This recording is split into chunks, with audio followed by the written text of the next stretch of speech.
minutes to die, suffering severe burns in the process. In South Africa, Nigeria, and India, necklacing was a common sentence carried out by angry mobs to punish suspected thieves and rapists in the 1970s and 80s. Brazilian drug lords are also known to have necklaced their enemies, most notoriously the journalist Tim Lopez in 2002. After he was kidnapped by local drug dealers, his hands, arms, and legs were severed with a sword while still alive. They then stuffed his body in gasoline-filled tires and set it on fire.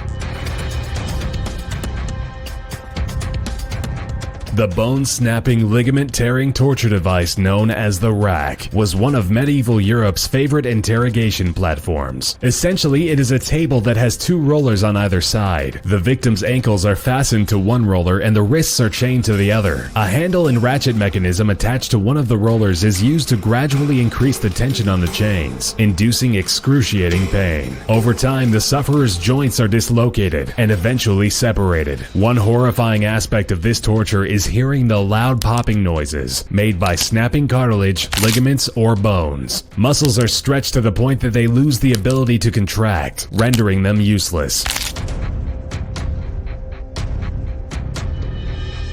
Rats will do anything to escape an uncomfortable situation, and torturers use this knowledge to their advantage in their sick experiments. A pottery bowl filled with rats are placed open side down on the naked body of a prisoner. Red-hot charcoals are then piled on top of the bowl, effectively heating up the pot and making it unbearable for the rats. The rats' only way out is to gnaw into the very bowels of the victim in an attempt to escape the heat. In one documented occasion, during the Dutch revolt in the 16th century, a prisoner of war endured this torture. After the rats ate through his flesh and scratched at his intestines, the hot coals were then inserted into his stomach, scalding his internal organs.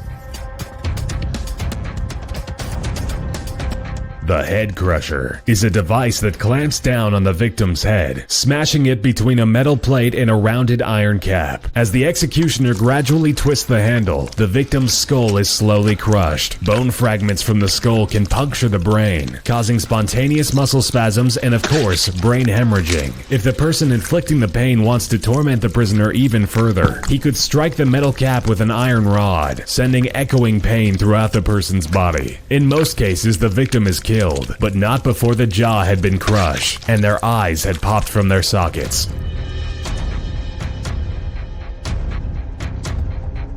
The Tucker telephone was an electroshock apparatus used in Arkansas Tucker State Prison in the 1960s and 1970s. Inmate doctors would use this torture device on unruly prisoners. The device worked by placing a ground wire around the big toe of a prisoner while clamping the hot wire to the person's genitals. The wires were then hooked up to a telephone that had been modified to send electric shocks. As the phone was being cranked, piercing electrical currents were sent throughout the prisoner's body. In prison slang, a long-distance call was a series of electric shocks in a row. Any inmate that passed out from the experience would be splashed with cold water and shocked again, intensifying the agony.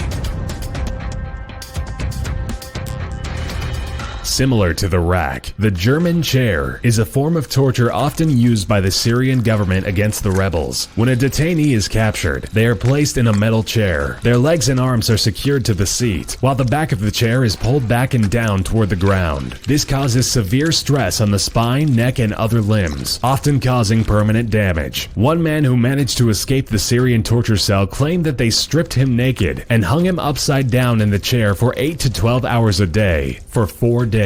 He says the pain was so excruciating that he begged his captors to kill him. He still has uncontrollable twitching as a result of the torture.